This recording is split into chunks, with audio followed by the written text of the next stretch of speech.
لهذا وما كنا لنهتدي لولا أن هدانا الله أشهد أن لا إله إلا الله وأشهد أن محمد رسول الله اللهم صل على سيدنا محمد وعلى آله وأصحابه والتابعين وتابعيهم بإحسان إلى يوم الدين أما بعد. Pertamanya syukur kita kehadrat Allah Subhanahu wa Ta'ala. Hari ini kita diberi peluang, diberi ruang masa, diberi nikmat kesihatan untuk kita berjumpa secara online setelah sebulan lebih dan minggu lepas pun kita ada masalah teknikal. So Alhamdulillah hari ini kita boleh teruskan perkongsian kita, perkongsian pada malam minggu. Saya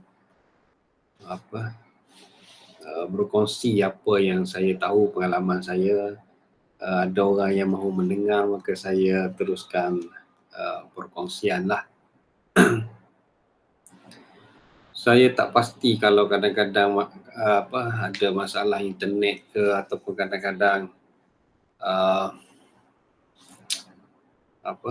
sebab kita di hujung minggu ni pun sibuk kan, hari ni pun sibuk dengan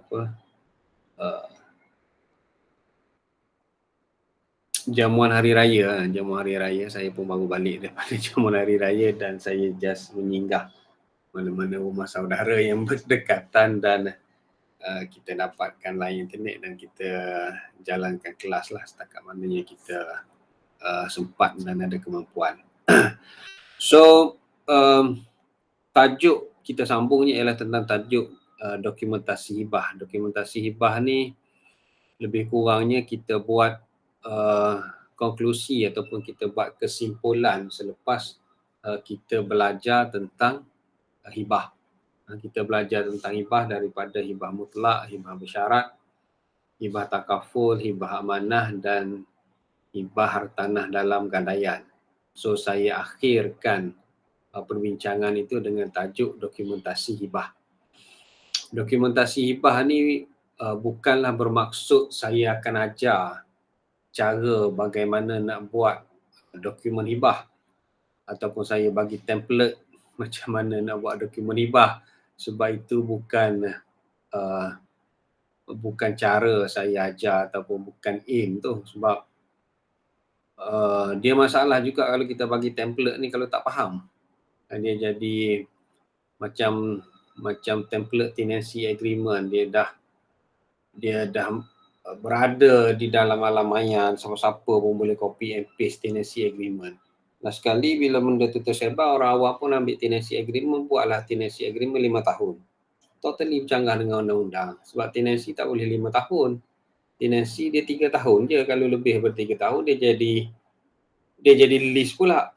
Itu jadi masalah bila template tu sudah tersebar, last sekali buat sendiri, last sekali tak tahu apa itu beza antara lease dengan tenant.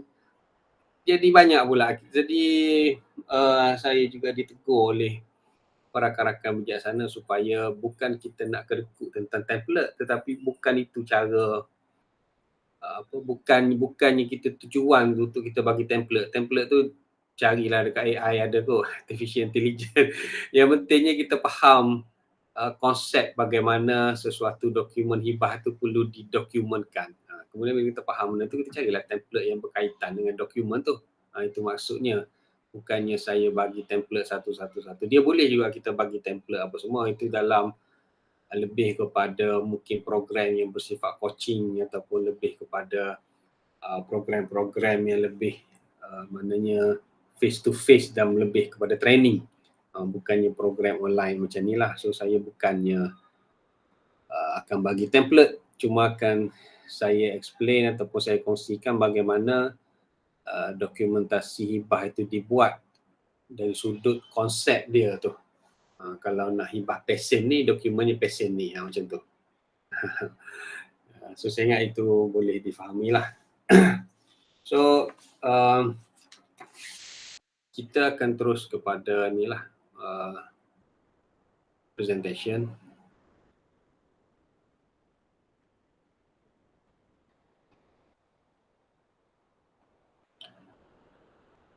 Tujuan kita, tujuan tajuk ini dibuat, sebenarnya tajuk ini saya dijemput oleh PGSM sebenarnya asalnya, Persatuan Guaman Syar'i Malaysia, untuk present tentang tajuk ni. Saya ingat satu program di Port Dickson, saya ingat sebelum PKP dulu.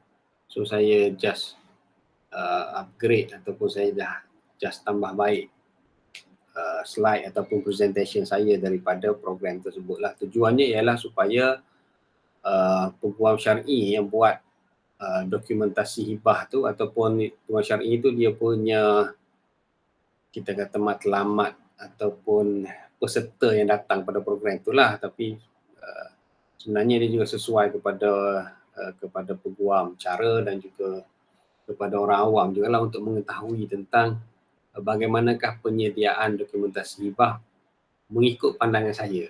Mengikut pandangan saya, sebab dokumentasi hibah ni mungkin lain pihak, lain cara dia buat. Dia tidak adalah satu rules yang fix, yang tetap mesti buat macam ni.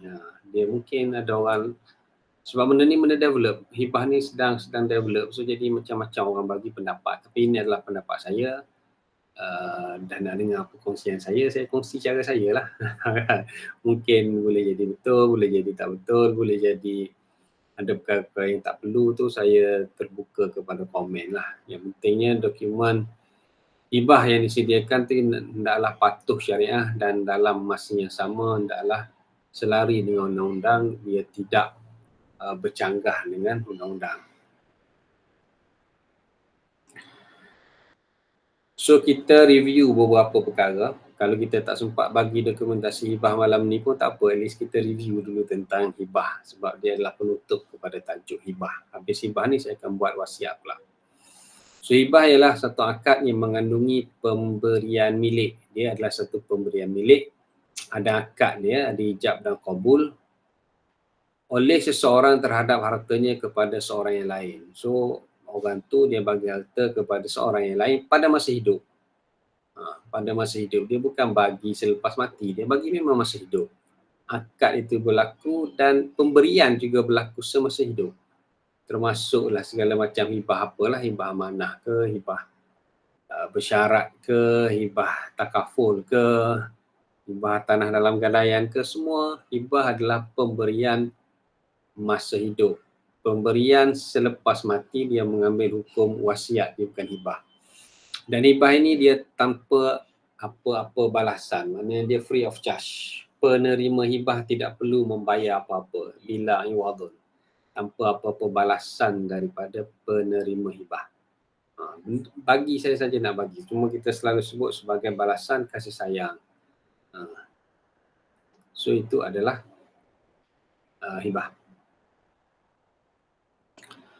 So konsep hibah ini adalah berbeza di antara dua mazhab, kita kata dua blok lah, tapi dia bukannya keseluruhan ulama mazhab Syafi'i dan Hambali macam ni, keseluruhan ulama mazhab Maliki dan Hanafi macam ni. Dia sebahagian aja, sebahagian pendapat daripada ulama-ulama mazhab Maliki, sebahagiannya berpendapat begini. Tapi dia datang daripada mainstream Maliki lah, contohnya macam tu. Bukan ke semua ulama mazhab Maliki berpendapat macam tu, gitu. So ni just nak suruh faham dia punya konsep tu, dan secara umum. Sebab ada juga yang komen dekat saya, bukan semua ulama mazhab Maliki bersetuju macam tu. Betul, memang betul lah. Cuma pendapat tu adanya dari kalangan ulama mazhab Maliki berbanding dengan ulama mazhab Syafi'i. So secara umumnya mazhab Syafi'i dan Hambali dia melihat hibah ini adalah sebagai subtopik kepada jual beli. So sebab tajuk hibah itu sendiri pun dia bukan satu tajuk besar, dia adalah satu tajuk kecil di bawah tajuk besar jual beli, al-bai', jual beli. Kalau kita buka kitab mazhab Syafi'i, kita jumpa tajuk al-bai', tajuk jual beli. Di bawah tajuk jual beli itulah tajuk hibah. Sebab dia masukkan hibah ni di bawah jual beli, yang mana kesemua elemen hibah tu ada pada elemen jual beli. Cuma satu saja tidak ada, iaitu elemen balasan lah. Sebab hibah dia tidak ada balasan. Jual beli ni kena ada balasan, maknanya penerima, pembeli tu dia bagi something kepada penjual bagi barang ataupun penjual bagi perkhidmatan. So dia ada jual beli tu, dia ada bertukar, dia ada tukaran lah kat situ, dia ada balasan. Hibah dia tak ada balasan tu, itu sahaja. Jadi semua pada jual beli itu ada pada hibah, menyebabkan hibah pada pandangan mazhab Syafi'i dan Hambali adalah perlunya ada qabat dan perlunya ada tasarruf. Maknanya kena ada penerimaan harta hibah dan perlu wujudnya kebebasan kepada penerima hibah itu untuk berurusan dengan harta hibah. Kalaulah tak terima harta hibah, so hibah itu tidak sah. Kalaulah penerima hibah tidak ada kebebasan untuk berinteraksi, untuk menggunakan harta hibah, maka hibah itu tidak sah. So qabat dan tasarruf dia menjadi satu syarat luzum, syarat yang mesti ada di dalam hibah, syarat wajib. Kalau tidak ada qabat dan tasarruf, maka hibah tidak sah. So aspek qabat dan tasarruf ini menjadi aspek yang defendant akan tekankan lah, yang kontes tentang kesahihan hibah, selalunya dia akan raise isu qabat dan tasarruf. Sebab kalau tak ada qabat, tak ada hibah. Macam tu. Berlainan dengan mazhab Maliki dan Hanafi, dia meletakkan hibah ini di bawah tajuk tabarruk. Tabarruk ini adalah satu pemberian sebelah pihak yang tidak memerlukan kepada ijab dan qabul. Biasakan ada je perbuatan melepaskan hak sebelah pihak. Seperti kita menderma, kita letak duit tabung di masjid ke apa, so kita tidak perlu ijab pun, kabul lagi lah, tak ada. Asalkan kita melepaskan hak secara dia panggil satu pihak dia melepaskan hak dia, seperti derma, seperti kita bagi hadiah kan. Hadiah pun kadang-kadang kita boleh bagi tanpa penerima hadiah mengetahui siapa yang memberi hadiah kan, tiba-tiba secret admirer saja. Dia tak ada isu pun sebab dia tidak perlu kepada ijab dan qabul pun. Yang penting benda tu adalah hadiah, bukannya dicuri dan sebagainya. So dia tidak perlu kepada konsep ijab dan qabul tadi. Sebab dia tabarruk. Bila dia tabarruk, dia tidak tekankanlah soal siapa yang memberi, pemberi dengan penerima tu kena saling kenal mengenal ke, tak ada, tak jadi isu. Yang pentingnya dah dilepaskan. Tuan punya harta melepaskan hak dia.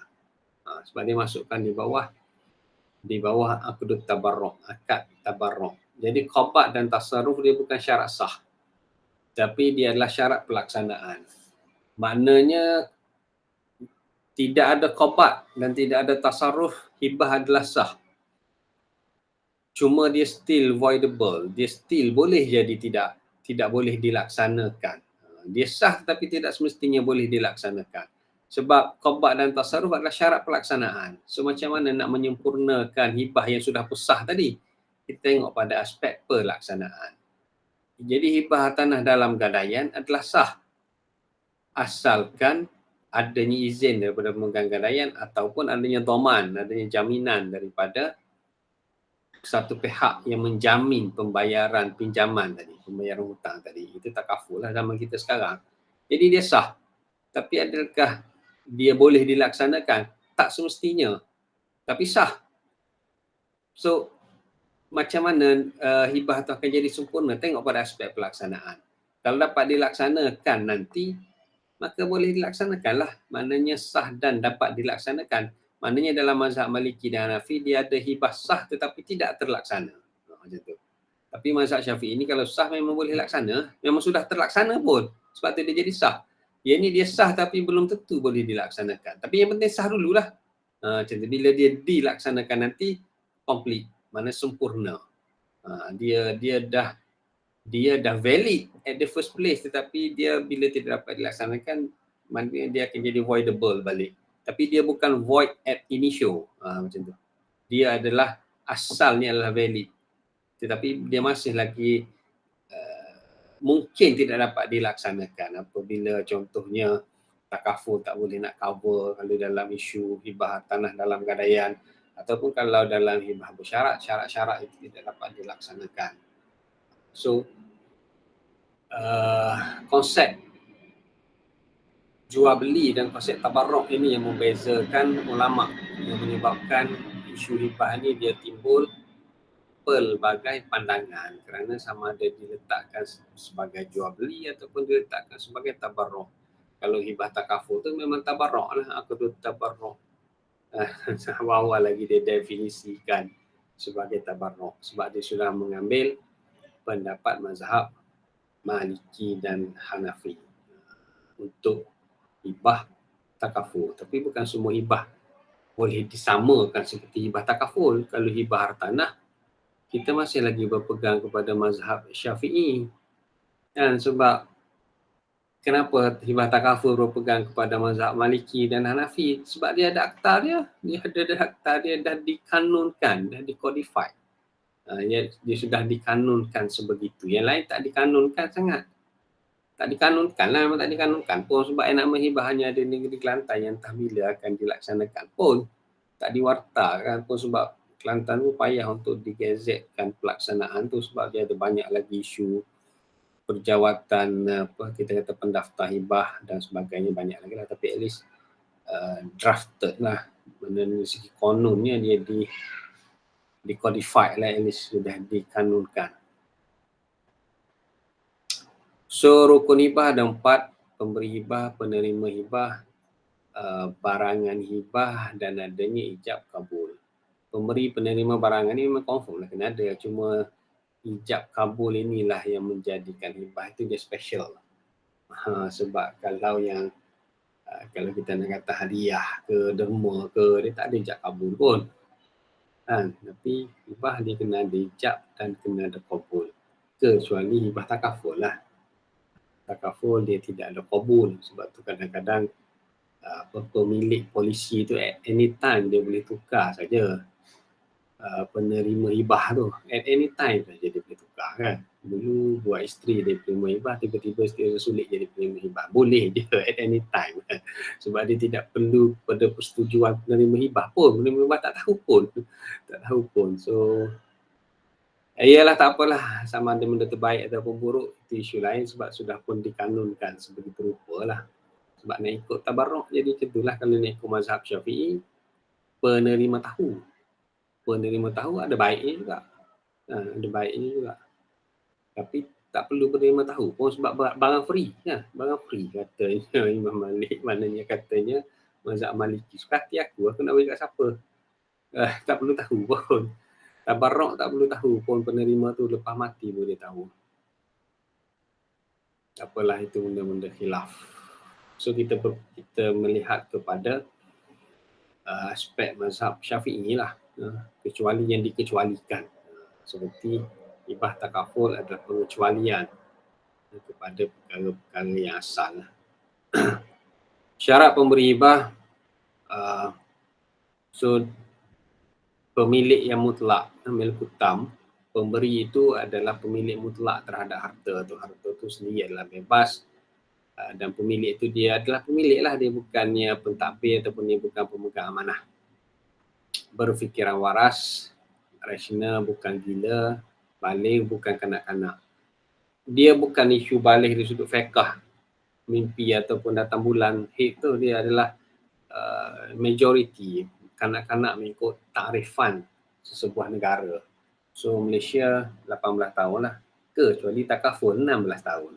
Takaful ni dia ada kecuali dia. So dia berdasarkan perundangan lah, sebab dia berdasarkan syariah, bukan berdasarkan fiqh. Dia ada beza antara fiqh dengan syariah. Panjang pula nak cerita apakah beza antara fiqh dengan syariah. So kita melihat kepada syariah, bukan melihat kepada fiqh. Tidak dihalang dari menguruskan harta. So pemberi hibah itu bukan safih lah, bukan golongan yang bodoh, bukan golongan mahjur alaihi, bukan golongan yang dihalang. Golongan yang memberi hibah ni golongan yang berkeahlian untuk menguruskan harta. Dia bukan bodoh, bukan nyanyuk, bukan muflis. ahli tabarruk berkemampuan untuk mentadbir harta dan dilakukan secara sukarela. Itu syarat hibah. Penerima hibah dia tidak ada syarat yang khusus. Penerima hibah sesiapa saja boleh menerima hibah sebab dia in favor. In favor dia bukan memberi, dia menerima. So sekiranya dia tidak layak untuk menerima, maka boleh dilantik pemegang amanah untuk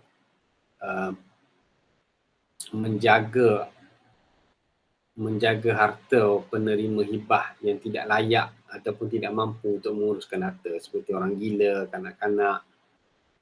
Ni dia tidak mampu untuk menguruskan harta tapi boleh terima hibah. Macam tu. So hibah boleh diberi kepada bukan Muslim, sebab itulah orang Islam boleh bagi hibah kepada, maknanya mu'alaf dia boleh bagi hibah kepada ahli keluarga dia yang berbeza agama. Even boleh hibah kepada janin. Dia subjek sama ada janin itu akan hidup ke ataupun sebab itu mati. Kalau hidup, jalan lah. Kan? So semua ini tidak mencacatkan kontrak hibah sebab dia adalah beneficiary. Tak ada isu pun. Pemberi itu yang jadi yang banyak isu sebab dia memberi. Dia menerima ni tak ada isu sebab dia menerima. So adanya ijab qabul. Ijab qabul ni boleh secara jelas ataupun boleh juga secara kiasan ataupun boleh juga secara dia panggil apa, circumstantial evidence. Boleh secara kita kata dokumen-dokumen secara bukannya secara direct lah. Ada juga apa diputuskan di apa secara qarinah, diputuskan di mahkamah syariah. Ijab dan qabul. Terutamanya qabul tu boleh juga berlaku secara qarinah. Berdasarkan circumstantial evidence tu dibuktikan berlakunya qabul. Kan dia ayah dia bagi hibah tanah belakang rumah dekat anak dia tak jawab pun, bukannya jawab saya menerima hibah daripada ayah saya sekeping tanah belakang rumah, tak ada pun. Tiba-tiba anak dia faham benda tu, dia pun pergi buat rumah lah. Tempat tanah tu kena kosong. So bila dia buat rumah, itu menunjukkan dia qabul terhadap pemberian hibah tadi, dan dia bukan setakat qabul tu, dia dah qabat dah pun. dia dah jalankan terus. Contohnya macam itulah. Tapi kena ada lah ijab dan qabul tu perlu dibuktikan ada. Maka dia tidak boleh bagi hibah penerima hibah tak tahu. Sebab macam ni nak qabul dia tak tahu. Dia kena qabul. Qabul tu adalah qabat dan adanya takhliyah di peringkat pemberi hibah dan adanya tasarruf pula di peringkat penerima hibah. Panjang. Yang sudah pun dibahaskan dalam kelas-kelas sebelum inilah. Syarah harta hibah ini lagilah banyak kita bahaskan sebelum ni.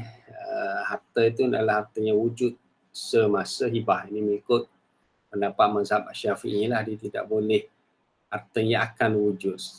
Kita tidak boleh menghibahkan saya menghibahkan anak kambing yang dalam perut ibu kambing.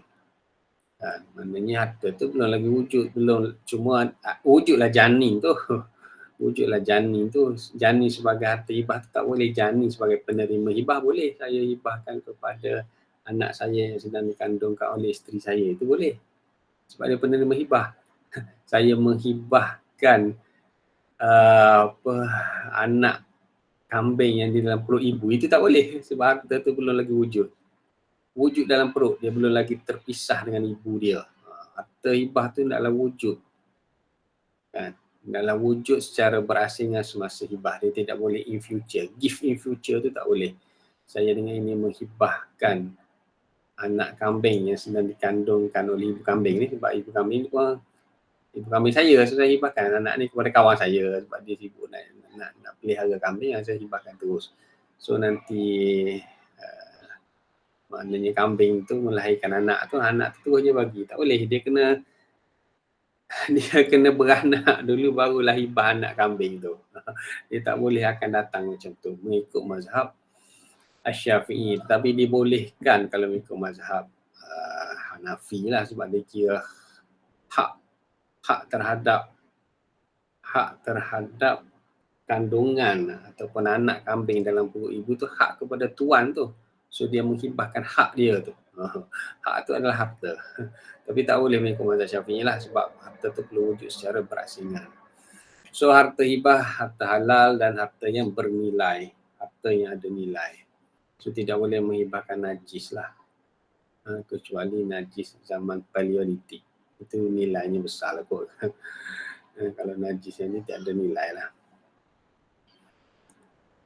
Jadi qobat adalah perlu dan dia menjadi syarat seperti mana yang saya sebutkan tadi. Qobat dia menjadi satu syarat luzum, syarat sah hibah. Mengikut mazhab Syafi'i dan Hambali, tetapi qobat adalah syarat sempurnanya hibah, dia bukan syarat sah hibah. So qobat bukan syarat memadai dengan akad sahaja, betul lah kalau mazhab Zahiri. Kan? Zahiri jak qabul je lah, sebab qobat tu pelaksanaan kan, memadai dengan akad sahaja. So kita akan lihat secara umum kategori hibah. Saya hibahkan, sebab itulah bila orang kata saya nak buat hibah, berapa charge? Dia nak hibah apa? Apa jenis hibah yang dia nak buat? Kita nak charge apa pun kita tak tahu sebab dia pun tak explain lagi. Tiba-tiba saya nak buat hibah, berapa charge? Nak charge apa ni? Kan? Sebab hibah tu ada banyak. Engkau nak hibah apa? Nak hibah kepada siapa? Nak hibah benda apa? Nak hibah yang pesen mana? So kena, selalunya saya buat consultation tu lah, datang je, jumpa dulu saya, explain betul-betul apa yang dia nak sebenarnya, barulah kita boleh bagi dia punya sebut harga tu. Dia tidak boleh saya nak hibah harga dia berapa, saya tak boleh lah macam tu, kecuali syarikat amanah tak apalah, dia ada produk dia tu, awak ni hibah apa, hibah ni produk nama gini, dia lawyer ni dia customize terhadap keperluan klien. Jadi kita pun tak tahu klien tu nak apa sebenarnya. So kita akan consult dulu dan kita tengok dia di bawah kategori yang mana.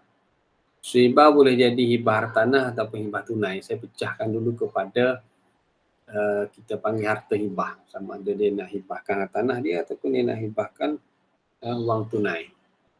Hibah tunai, bukan tanah lah maknanya. So hibah hartanah ni pula dia ada dua, sama ada hibah yang mutlak, bagi je terus, ataupun hibah tak ada syarat. Ada syarat dia. Hibah yang mutlak ni pun ada dua. Hibah yang mutlak yang mana dia bagi terus. Saya terus saja nak bagi pada anak saya. So sama ada dia nak terus saja tukar nama anak dia dalam geran tanah, ataupun dia kata saya tak naklah nama anak saya dalam geran tanah. Sebab saya pun bimbang kalau anak saya ni begitu dan beginilah. Maka dia menjadi pemegang amanah, pengamanahan. Dia menghibahkan rumah itu ataupun tanah itu kepada anak dia, tapi dia jadi pemegang amanah kepada anak dia. Ataupun dia hibahkan kepada isteri pun tak apa sebenarnya. Tak sepertinya anak pada isteri itu dah besar lah. Tapi dah dia nak pegang juga sebagai pemegang amanah. Kita bincangkan dalam hibah amanah dulu. So dia boleh, sebab dia tak nak tukar nama. Dia hanya tukar nama sebagai pemegang amanah. Seksyen 344 Kanun Tanah Negara. Kalau yang pindah milik ni 14A lah tu, hanya tukar nama. So ataupun juga hibah bersyarat, dokumen kita akan bincang lepas ni. Kita just nak bincang ni punya konsep ni, kategori tu. Mana dulu. So tak naklah buat hibah mutlak sebab tak nak tukar nama dalam geran tanah. Saya ada isu sebenarnya hari ni. Kejap. Sebab saya terlupa bawa kabel untuk charge laptop saya ni. Dia sudah keluarkan warning. So saya jalankan ni sehingga habis bateri lah. Sehingga habis bateri. Bateri ada 15% lagi. Ataupun saya tidak boleh teruskan dengan panjang lah untuk kelas malam ni. Saya terlupa masukkan kabel untuk charge laptop ni, dan hari ni saya travel banyak. Sebab banyak sangat undangan majlis hari raya. So tak apa, kita habiskan yang ni pun tak apa. Dia tak nak tukar nama. Tak nak tukar nama sebab dibimbangi itu dan ini, maka dia buat secara bersyarat. Dia pun ceritalah dia nak kalaulah dia meninggal, maka kalaulah penerima hibah itu meninggal, maka harta hibah kembali kepada pemberi hibah. Biar dia cerita dulu apa yang dia nak. Setengah tu dia kata dia tak kisah apa untuk tak jalan nama anak. Setengah tu dia kata betul saya nak menikah anak saya tapi saya nak pegang amanah. Kita tak tahu apa yang dia nak sebenarnya, biar dia cerita. Setengah tu dia lah hibah bersyarat umrah. Syarat umrah ni maknanya dia dah bagi sekarang, cuma bergantung kepada umur. Kalau dia mati dulu, maka terpulang kepada waris dia, sama ada nak, mana pemberi mati dulu terpulang kepada waris pemberi lah, sama ada nak jadikan benda tu harta pusaka sebagai faraid ataupun nak teruskan hibah kepada penerima hibah. Kalau penerima hibah mati dulu, maka dia stop juga sebab dia tak nak jadikan pusaka kepada penerima hibah. Dia kembali harta tu kepada pemberi hibah. Itu ialah umrah. So yang rukbah ni pun sama ada masih lagi dalam gadaian.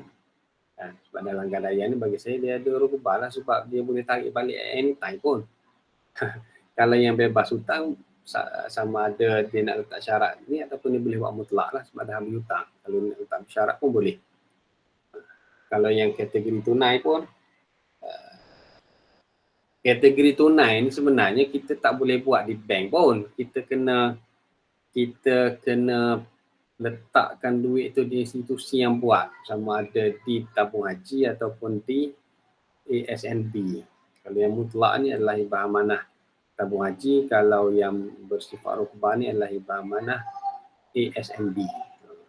Kalau kita nak buat hibah cash tapi bukan di tabung haji, bukan di ASNB, maka kita satu lagi cara kita boleh buka akaun trust, akaun pengamanan di syarikat amanah, ataupun kita buat kita panggil joint account. Kita buat akaun bersama dengan niat hibah rukbah secara bersilang. Ini pun saya ajar dulu. Dan saya tunjukkan kes-kes law pun bagaimana benda tu dibahaskan.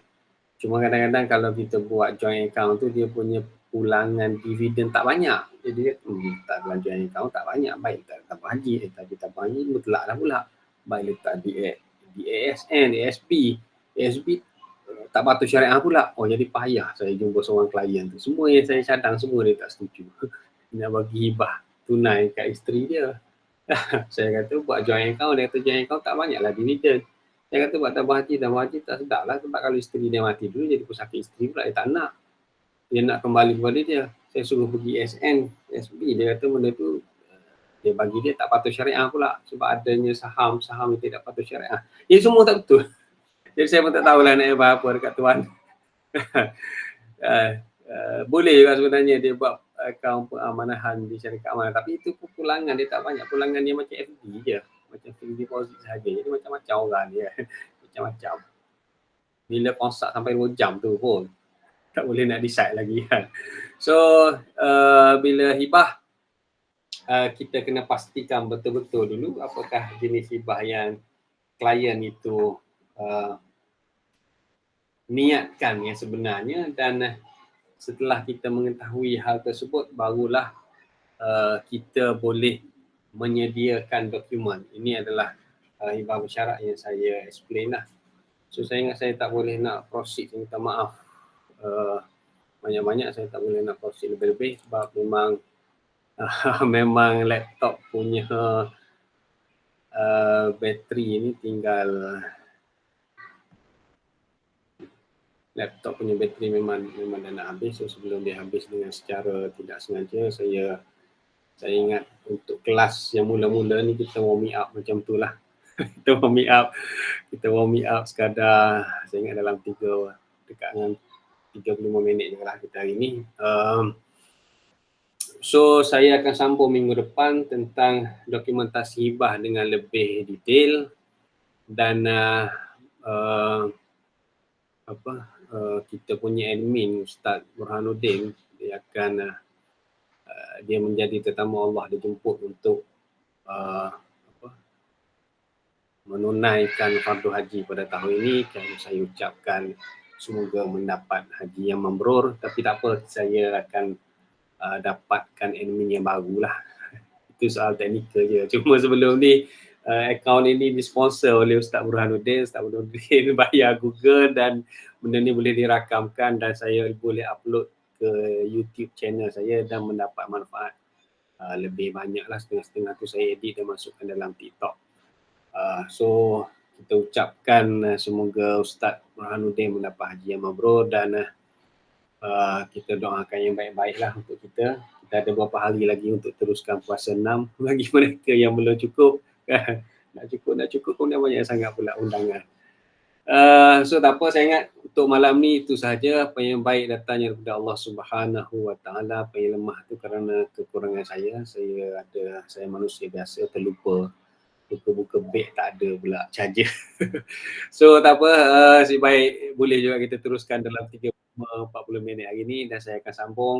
InsyaAllah saya akan sambung setiap minggu sebenarnya sebab kalau ada yang baru join ni, dia tanya-tanya macam mana kelas ni. Kelas ni sebenarnya setiap minggu.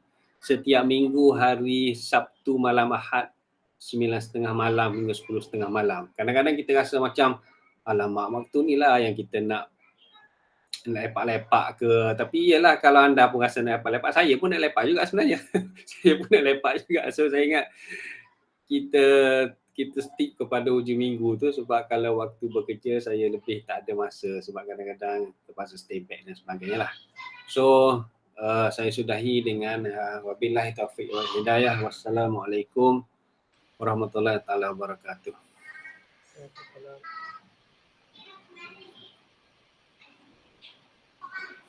Selamat Hari Raya semua.